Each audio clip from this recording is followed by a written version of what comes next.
Muy bien, amigos televidentes de Tiempo TV, gracias por continuar con nosotros.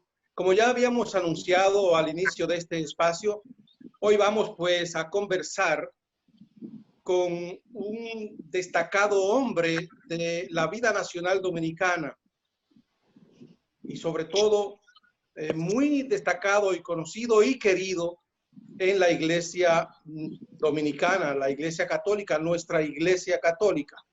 Particularmente yo le tengo gran admiración porque he seguido ciertamente su carrera desde que se consagró como sacerdote en el año 1991, 19 años más tarde, pues se consagra como obispo y ha tenido ciertamente una carrera cristiana religiosa muy ubérrima, ¿no?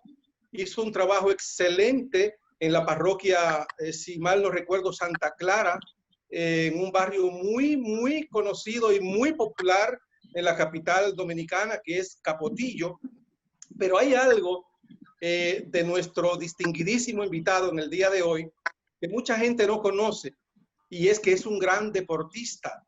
Ha ganado, pues, ciertamente récords de natación, tanto a nivel nacional como internacional. Señoras y señores, nos referimos, quien nos distingue este día, a Monseñor Víctor Masalles, Monseñor Emilio Víctor Masalles Pérez, Pérez sin Z, como lo acabo de decir. Bienvenido, Monseñor. Gracias y muy alegre de estar compartiendo con ustedes en este distinguido canal. Así que gracias por la invitación y a su disposición total. Muchísimas gracias, señor Masalles, obispo, contentísimo, igual que mi colega César Dalmací. Yo he visitado su diócesis, nosotros hemos participado, ya que yo pertenezco a Encuentro Matrimonial Mundial, hemos hecho seminarios ya en su diócesis de Baní y sabemos su trayectoria como obispo, defensor de ese pueblo. Así que este espacio se siente muy agradecido por usted haber aceptado nuestra invitación. Gracias. Bueno, pues vamos a entrar en materia en esta conversación con don Víctor Masalles, Monseñor Masalles, ciertamente, y vamos a iniciar con algo muy medular. Hace un tiempo la sociedad dominicana está pidiendo un 30% de los ahorros que tienen los trabajadores en la AFP. ¿Usted está de acuerdo con que se entregue ese 30% a los trabajadores? Habría que evaluar bien, no estoy seguro yo de esto, se ha discutido, tendría que evaluarse para qué va a ser utilizado. Yo entiendo la situación, pero mi preocupación es que yo entiendo que la pandemia no se ha evaluado exactamente cuáles son las necesidades reales de manejo. Por ejemplo, aquí tenemos una dificultad con las mismas pruebas, que es lo más esencial. Lo más esencial son las pruebas para poder saber exactamente cuál es la dimensión que tenemos nosotros en esta epidemia. Nosotros tenemos unos niveles de positividad altos y gozamos, desgraciadamente, de una gran ignorancia de lo que ocurre fuera de los que no se han hecho las pruebas, porque la positividad arroja que podría ser un número grande, pero igualmente podría no serlo. En los países en donde se ha hecho más del 5% de los test, hay un manejo, se sabe cuáles son las necesidades reales que hay. Entonces, me parece que no estoy seguro de que yo estoy de acuerdo con que se maneje con un 30% de lo que es la seguridad. No estoy seguro de esto y tengo mis dudas al respecto. Yo creo que el país tiene la capacidad de ir manejando esto y no podríamos tocar lo que es el futuro de las necesidades de la gente que está ahorrando, que está acumulando para su seguridad por una situación coyuntural que es la pandemia. No tengo una gran seguridad de esto. Yo no soy un técnico, por eso son estos, puedo decir lo que digo en el sentido de la pandemia, de lo que es la gravedad exactamente de la pandemia. Yo podría equivocarme en evaluar la pandemia, porque si yo fuera un técnico sería un epidemiólogo o algo así, pero me da la impresión de que por una situación coyuntural normalmente no se debe pensar en esto. Es una catástrofe y no es posible que por cada catástrofe que ocurra vendrá un huracán y sacaremos otro 10%, vendrá tal cosa, vendrá un 5% y podemos ir comiéndonos todo lo que es el fondo que está destinado para, no para esto exactamente, ¿no?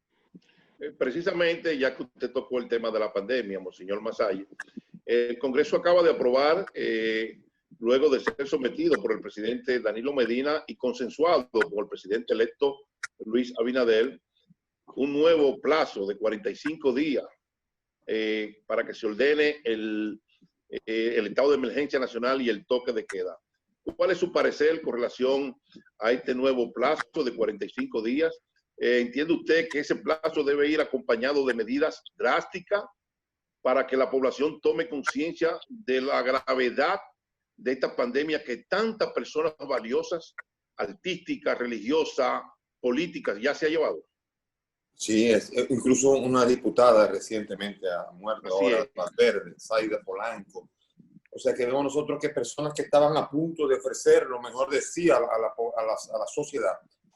Sí, definitivamente es necesario medidas que sean drásticas. Está demostrado, lo dicen los médicos, no lo dice un servidor, lo dicen los médicos, que simplemente con un adecuado uso de la máscara, del distanciamiento y de la higiene con respecto a las manos, está demostrado que el índice de contagio es mínimo completamente. Eso quiere decir que no tenemos una educación colectiva como lo tienen los países asiáticos. Cuando hablamos de un Singapur, de un Hong Kong, de un Taiwán, de un Corea del Sur o China misma, nosotros vemos que son asiáticos que cuando hay una norma la siguen a rajatabla y eso hace que hayan podido vencer verdaderamente porque tienen una conciencia colectiva muy desarrollada.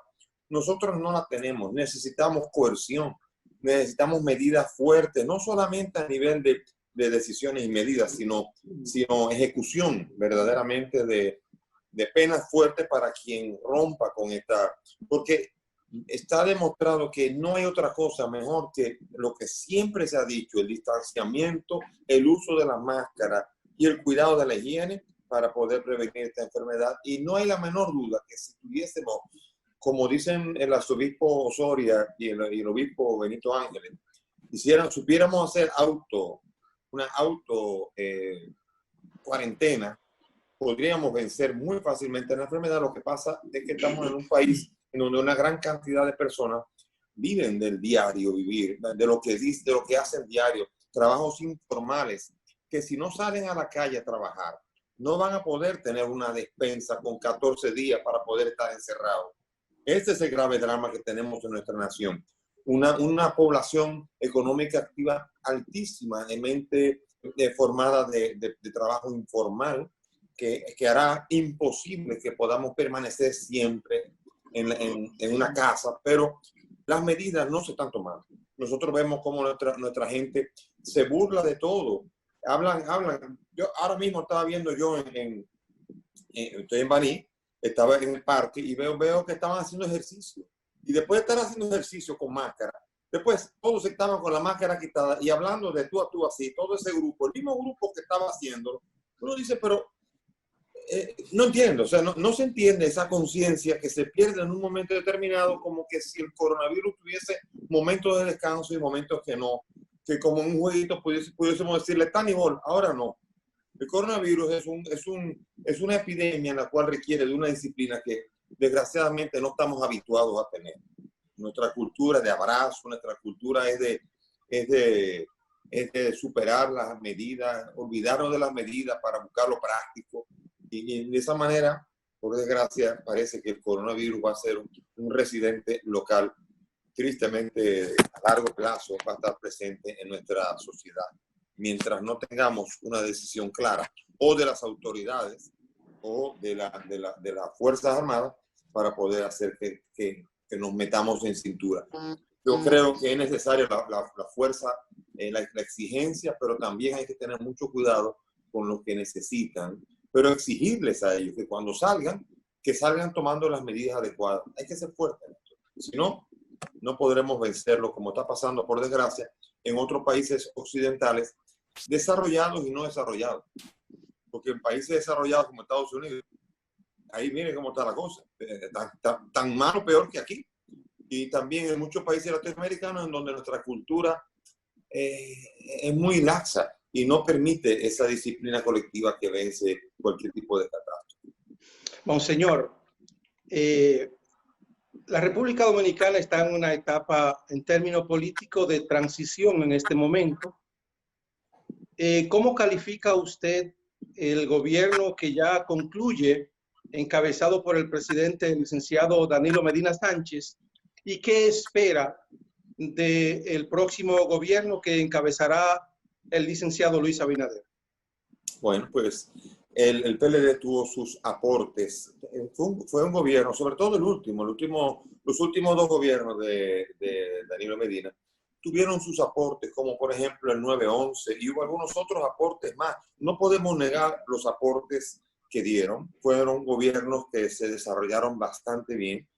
Hay que reconocer que hubo calidad y orden en el gobierno. Sin embargo, también tuvo situaciones que hicieron desgastar la permanencia en el poder. Situaciones concretas que el poder, en el manejo del poder, hubo una especie como de crecimiento en el rechazo, en algunas cosas, incoherencias que hubo, en las cuales el pueblo no se la pasó. Fue el pueblo. Y estoy seguro que como el pueblo votó ahora volcado hacia el otro lado, estoy seguro que fueron antes votantes PLDistas que dijeron que no ahora. O sea que evidentemente no podemos decir que crecieron los PRMistas y los PLDistas, sino que fue un tiempo que tuvo mayoría el PLD, pero el pueblo le dijo, no queremos más. Hubo situaciones de corrupción, situaciones que la impunidad llegó a niveles que eran descarados. O sea, es muy difícil entender la inseguridad. O sea, nosotros esperamos hemos visto cómo en este gobierno el gabinete que está gobernando, que está formándose, es de personas muy serias. Yo estoy viendo que está haciendo una selectividad de personas que son altamente cualificadas, cada uno en su campo, por lo menos en lo que yo he visto. Me está gustando mucho lo que está haciendo y creo que el cambio de gobierno siempre es algo bueno en todos los países del mundo. Eso ha sido una realidad, o sea, no tiene por qué, ningún partido permanece en el poder toda la vida. Eso es imposible, el desgaste es inevitable. Y definitivamente el PLD en los primeros años no tuvo desgaste, pero ya estos últimos 4 años tuvo un nivel de rechazo que fue aumentando con el paso del tiempo y no se lo perdonó. Le dijo, no, queremos otra cosa. Esperamos que este gobierno, el presidente no tiene experiencia en cuanto a ser presidente. Es la primera vez. Eso es malo. Eso tiene algo de bueno y algo de malo. Porque de bueno también tiene que pueda haber novedades que pueda aportar. Y eso no debe ser malo. Muchas veces cuando nos quedamos con un mismo presidente, lo bueno permanece, pero las carencias se prolongan a lo largo del tiempo. Así que deseamos que este gobierno verdaderamente pueda enfrentar situaciones de primer orden que son seguridad ciudadana, que haya un castigo a la corrupción realmente, porque es que si no hay cosa más deseducativa para una sociedad que personas que puedan hacer lo malo. Y yo estoy hablando tanto en un contrato de millones como en un robo cualquiera vulgar en la calle.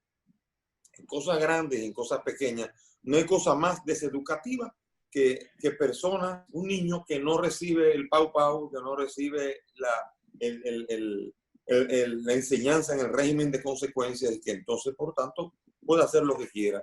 Y aquí ciertamente el PLD hubo un momento en donde era intratable y no podía ser criticado. Y cualquier persona que dijera algo en contra por alguna razón ya era considerado enemigo, y esa intolerancia lo hizo ganarse el rechazo total de la ciudadanía. Eso me parece. Señor, una de las grandes exigencias que hacía el pueblo dominicano, tanto en campaña como ya después de las elecciones al hoy presidente electo Luis Abinader, es la escogencia de un procurador general de la República independiente, precisamente para combatir eso que usted acaba de señalar, la corrupción, la impunidad que ha imperado en los últimos años en la República Dominicana. ¿Cuál considera usted que debe ser el perfil de ese candidato o candidata a procurador o procuradora general de la República? Sí, tiene que ser una persona definitivamente que sea honorable y que tenga fama dentro de toda la sociedad, de que cuando el presidente diga, será este, la gente diga, sí, sí, ay, amigo, ese sí, algo así. Y hay varios, yo conozco personas que pueden ser perfectamente procuradores de la República. Hay mucha gente buena. Ahora, el problema está en que muchas veces están guardados. Por ejemplo, la actual vicepresidenta electa era una persona que nadie se lo imaginaba como vicepresidenta.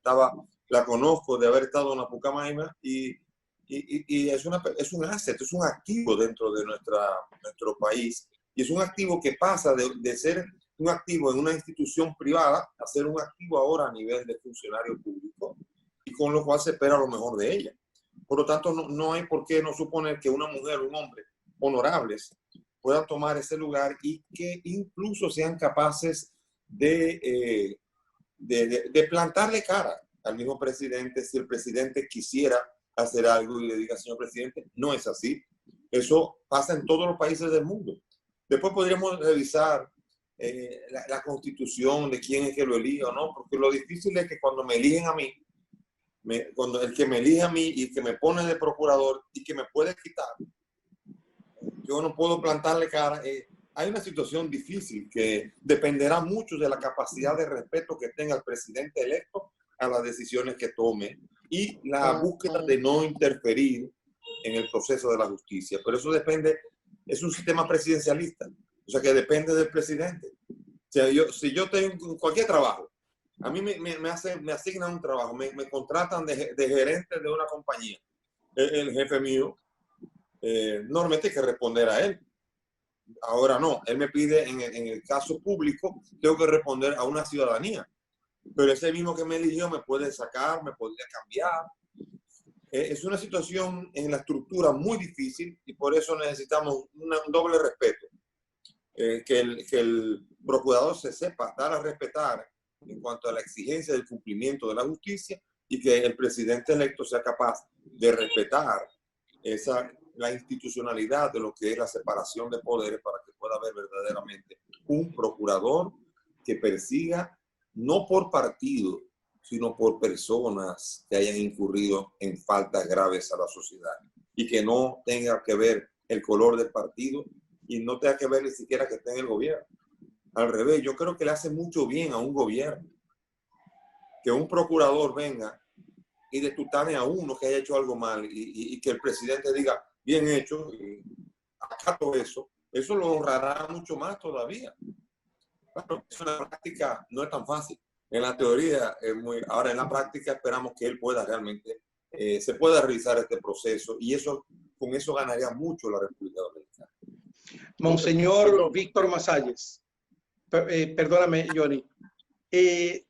Las autoridades electas que van a educación y el actual ministro de Educación han consensuado la posibilidad de que el próximo año lectivo sea lo que ellos llaman semipresencial. Otros especialistas, profesores y la sociedad está diciendo que no hay posibilidad para que el año escolar sea ni semipresencial ni mucho menos presencial. ¿Cuál es su opinión al respecto? Bueno, primero, presencial es un sueño cuando todos tengamos capacidad de acceso a los medios. Eso sería tan fácil. No es tan fácil para personas que viven en Saona, aquí en el norte de Baní, o que viven en Villadaví.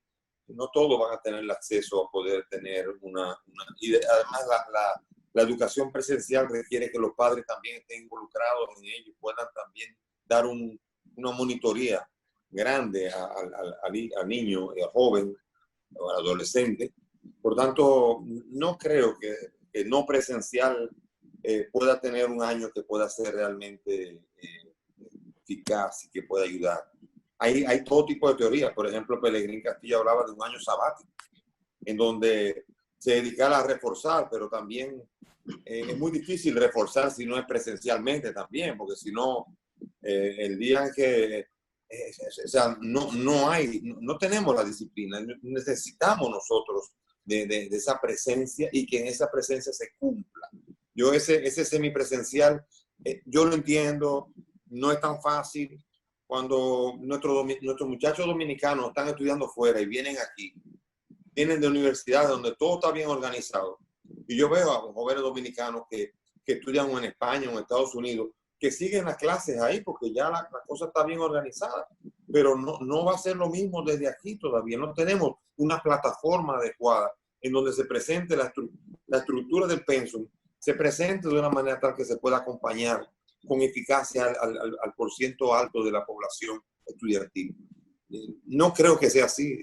Tendremos que ir buscando soluciones como ir cortando vacaciones, ir sacando meses, ir cogiéndole meses a los meses que hemos perdido. Ese es mi parecer. Mi parecer es que ahora pueden tomarse con unas ciertas vacaciones, porque no son forzadas y nada agradables, pero a veces las vacaciones son de ¿cuántos meses en el año? Las vacaciones de verano, de 3 o 4 meses.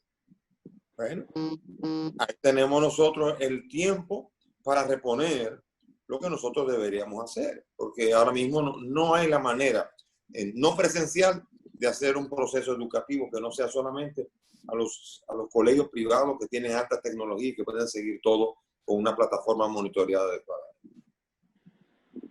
Entonces, ¿cuál sería la solución que usted le podría sugerir? El sábado pasado, una maestra de 30 años, la profesora Rosanda Salazar, le hace un llamado tanto al ministro actual, Antonio Peña Mirabal, como al entrante, el doctor Roberto Fulcal, de que es imposible impartir docencia de manera presencial, que eso sería poner en peligro no solamente a los niños, sino a los maestros, el personal administrativo. Usted como maestro también, ¿qué sugerencia le hace usted al ministro, tanto entrante como saliente, de lo que se debe hacer? Yo en este momento podríamos hacer una especie como de semidescanso donde podríamos dar una especie de clases adicionales, un intento, pero no puede ser válido, no puede ser considerado válido no presencial. No tenemos la capacidad de monitorear qué tanto realmente están aprovechando los muchachos desde unas clases no presenciales. Por lo tanto, podemos hacer ejercicios, talleres, podemos ir esperando y esperar a que nuestras autoridades puedan enfrentar la situación. Nosotros tenemos una situación de trance que puede ser que perdamos incluso un semestre. Yo estudié en la UAS, economía. Yo me gradué en la UAS de economía y duré 6 años en vez de los 5 que duraba. Y fue porque hubo un momento donde había problemas y fuimos perdiendo los semestres. Duré 6 años y medio para graduarme en lugar de 5 años. Perdí 3 semestres, fueron 1, 2, 3 semestres, y todos fueron por las luchas, y ellas educaban en una u otra manera. Pero no es posible pensar que, me parece que es querer poner a la gente en lo que no puede. No todos los centros educativos pueden hacer, tienen todas las herramientas para hacer esto, y así haríamos una distinción muy grande entre los que pueden hacerlo y los que no pueden hacerlo y se quedarían rezagados. Yo creo que hay que evaluar. No soy yo un técnico tampoco en educación. Yo soy un educador, pero no en cuanto a los pensum y los años académicos, pero me parece que tendremos que esperar a que venzamos esta enfermedad, pero presencial peligroso y no presencial es difícil de darle un seguimiento adecuado a todos los centros educativos del país. Monseñor Víctor Masalles, nosotros como país, como sociedad, la República Dominicana, desde su punto de vista, ¿cuáles entiende que son nuestras principales debilidades y cómo entiende usted que pudiésemos fortalecer esas debilidades? Bueno, la falta de institucionalidad es esencial para la inversión local. Yo considero que hay una gran inversión extranjera aquí, considerando la poca institucionalidad, porque hay algunos campos que están muy bien organizados, campos de la economía que están bien organizados, pero si tuviésemos más institucionalidad, yo creo que eso es primero. Segundo es la seguridad. La seguridad y tercero, la transparencia, la capacidad de exigir, lo que se llama la exigencia fiscal y la exigencia de que no se juegue con las autoridades. Esto, ¿cómo decirlo? La impunidad. O sea, estos son elementos que fueron erosionando los gobiernos presentes últimos y que hicieron que el pueblo dijera, yo quiero otra cosa. A lo mejor no sale otra cosa mejor. No lo sé, porque no sabemos, no tenemos una bolita de cristal. Sí. Pero ciertamente el pueblo está diciendo, queremos algo más sólido en cuanto quiero poder salir a la calle sin que tenga que estar mirando a toda la esquina. Quiero que no estén robando, no quiero que los cuartos del pueblo estén en manos de la gente y que todo esto se haga de manera descarada y que nadie tenga que responder a esto porque es primo de fulano o que pertenece al partido. Esto no es posible, o sea, no es posible esta realidad. Y después el incentivo a la pequeña empresa. Esto es una realidad que impera. Aquí hay personas que no tienen capacidad emprendedora, pero no tienen los recursos. No tienen la asesoría adecuada para poder entrar en el mercado de trabajo. Y eso ocurre en los países desarrollados. Hay un nivel de oportunidades tan grande que nosotros tenemos que desarrollar. Porque si no, en cada mercado serán los mismos de siempre, con oligomercados que están siempre manejando todo, que están decidiendo todo, y entonces los demás tienen que caerle atrás a ellos. Entonces, es difícil manejar el juego de las reglas, pero los países maduran con el tiempo y nosotros tenemos lo que ya hemos madurado. Uno mira para atrás, en nuestra república no ha caído en un barranco como muchas veces quieren. Claro, y el que está en oposición siempre dice eso. Estoy seguro que dentro de 4 años el PLD dirá que estamos en un barranco ahora porque tratará de ser oposición. Pero si vemos con objetividad nuestro país en los últimos 20 años ha tenido un cambio enorme, ha tenido un crecimiento y una capacidad enorme de cambio que es elogiable. Aunque hay unas carencias que tienen que trabajarse, porque de otro modo todo lo que se trabaja por un lado es como tener una tina de agua, pero tener un agujero. Al final todo lo que uno llena acaba yéndose por ese agujerito y a veces lo que no arreglamos puede dañar incluso todo el bien que hemos hecho. Así es. Monseñor, ya nuestro señor productor nos está haciendo señas. Es lamentable que el tiempo se ha ido tan rápido. Queremos decirle que los minutos que les quedan para que usted le envíe un mensaje final al pueblo dominicano y a la feligresía católica del país. Pero antes de eso, Monseñor, y discúlpeme, usted ha sido un defensor de las dunas, que brevísimamente en ese mensaje nos hable cómo está la situación en las dunas. Y yo tenía la curiosidad de saber 2 cosas. Primero, cuál es el texto bíblico que lo marca a usted. Y además, si con toda esta realidad que vive el mundo y el país, como el sacrificio de Jesús en la cruz, a veces uno piensa como, caramba, valió la pena. Con toda esa parte que dice Johnny en la parte final, y esto que le pregunto, ojalá no le olvide, también le da ese mensaje a la nación y antes de finalizar nos echa la bendición, por favor. Porque claro, Johnny dijo que él era de encuentro matrimonial, pero yo soy precisamente de los dirigentes de la pastoral familiar en mi parroquia, Johnny. Muy bien, qué bueno. Miren, pues yo trabajé mucho con parejas además de la parroquia Santa Clara en Capotillo, trabajé después también 10 años en la parroquia San José de Calazán, donde desarrollé un ministerio de parejas. Me encanta trabajar con parejas, 450 parejas en el ministerio Kairos, que trabajamos en comunidades de parejas que fue bellísimo. Así que todo lo que trabaja con la pareja, con el matrimonio, que es una institución tan atacada, yo doy gracias al Señor por esto, porque realmente es muy necesario que los matrimonios se fortalezcan, la familia. Yo desearía que la familia tuviese lugar, y yo sé que el presidente electo, Abinader, tiene un sentido familiar grande, tiene familia, tiene esposa, tiene hijos, y yo espero realmente que el ministerio de la familia se desarrolle, que no sea visto como una especie como de carácter retrógrado, sino verdaderamente de terapia familiar para que la familia sea trabajada también como tal. Entonces, las dunas, ¿qué digo las dunas? Las dunas he denunciado varias veces, 2 veces ya he denunciado, sin embargo lo que hacen es que tumban un par tumban un par de verjas, fotografían eso y parece que se ha resuelto, pero están ahí. Lo sigue todavía en pie.